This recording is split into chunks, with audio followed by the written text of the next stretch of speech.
एक बात तो ये कि इसमें जो कट ऑफ लगती है वो जोन वाइज लगती है। कट ऑफ कैसे लगती है? जोन वाइज लगती है, जोन वाइज। कट ऑफ भी साथ ही दो लगेंगी। कट ऑफ होंगी कितनी? दो। कट ऑफ दो बार लगेगी। दो बार का मतलब है दो बार लगेगी। दो बार कैसे? एक बार तो आप रिटन क्वालिफाई करोगे, एक बार आप जो ऑब्जेक्टिव टाइप ऑफ 100 नंबर का पेपर दे रहे हो तो रिटन क्वालिफाई करोगे। तो रिटन क्वालिफाई करने के बाद में इस पे कट ऑफ लगेगी कि जिससे आपका फिजिकल होगा, जिसमें वजन उठा के दौड़ना है। तो ये रिटन क्वालिफाई कट ऑफ जो करोगे तो उसके बाद में आपको रनिंग के लिए जाओगे, और एक कट ऑफ सेकंड जो लगेगी वो रनिंग के बाद फाइनल कट ऑफ होगी, जिसके बाद में आपका मेडिकल इत्यादि होता है। तो इसमें बहुत सारे बच्चे मेडिकल में भी आउट होते हैं क्योंकि स्टैंडर्ड थोड़ा सा ज्यादा होता है। बहुत सारे बच्चे रनिंग में बाहर होते हैं।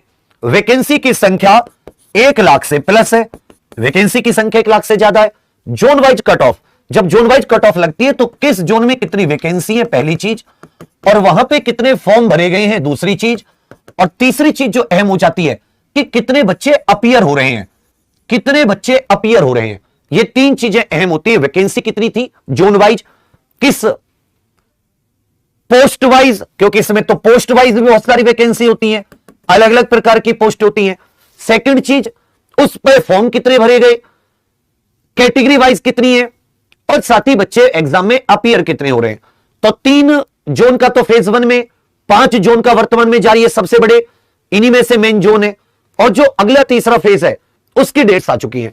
तो हमारे पास ये पहला जोन जो फर्स्ट फेज में 3 जोन और ये जो 2 दिन हो गए, इनके आधार पर अगर एक अनुमानित संभावित लगाएं कि जैसे एनटीपीसी सीबीटी 1 में भाई ज्यादा बच्चे नहीं बुलाए थे, फिर सीबीटी 2 देखें तो कट ऑफ डाउन गई। अगर आप फाइनल देखोगे तो आपको थोड़ी सी और डाउन, मेडिकल के बाद में और डाउन लगेगी। तो सेम टू सेम आप यहां पर रख के चलिएगा। इसमें जो सेफ स्कोर है कि भाई इतने पर मेरा हो जाना चाहिए, और ये मैं किसकी बात कर रहा हूं? रनिंग की, क्योंकि रनिंग के भी बहुत सारे बच्चे निकलेंगे, उसके बाद में थोड़ा बहुत अंतर रहेगा।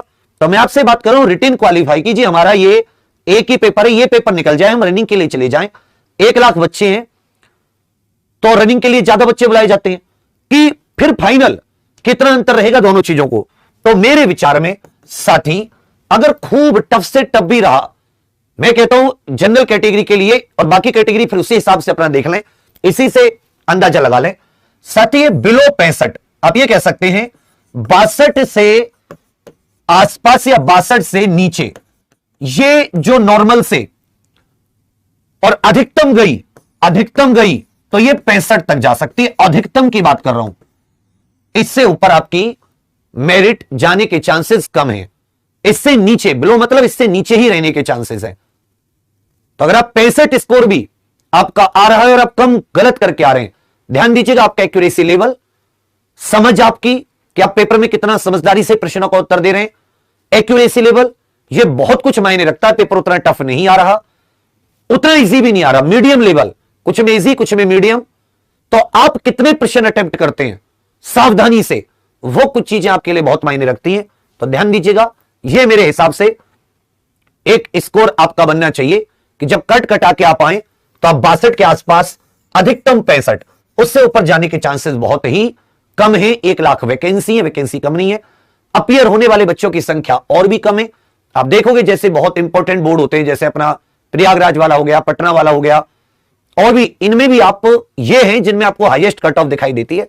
इससे ज्यादा जाने की उम्मीद कम है अभी तक का, अगर हम लोग हिसाब देखें।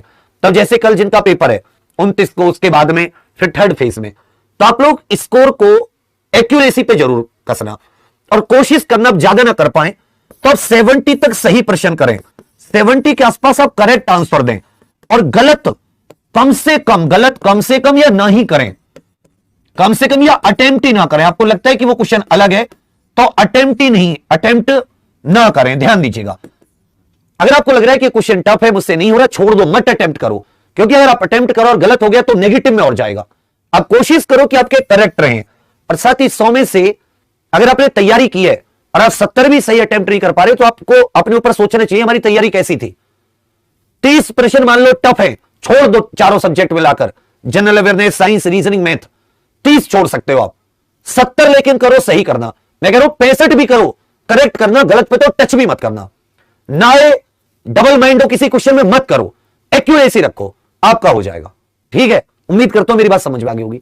एनालिसिस के आधार पर ही जैसा पेपर पैटर्न आ रहा है वैसे एग्जाम्पल की क्लासेस मोल्ड हो जा रही है।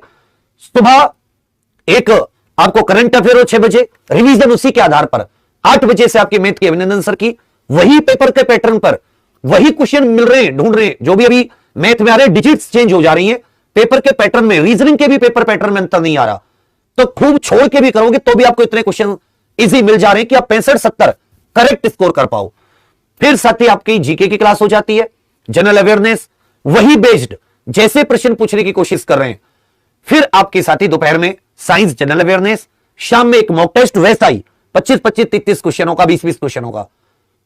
तो हमारी जो क्लासेस हैं वो उसी आधार पर है जैसे कि आपकी पेपर पैटर्न की जानकारी बच्चों से मिल रही है और बहुत उसका लाभ भी उठा रहे हैं। तो पहली चीज ये जरूर याद रखिएगा, करेक्ट रखिएगा,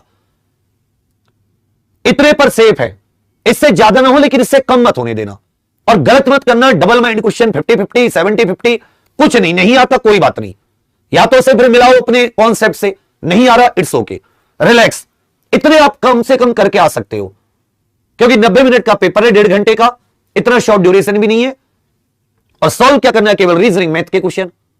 तो बहुत सावधानी से पढ़कर बहुत आराम से आप सेफ हो।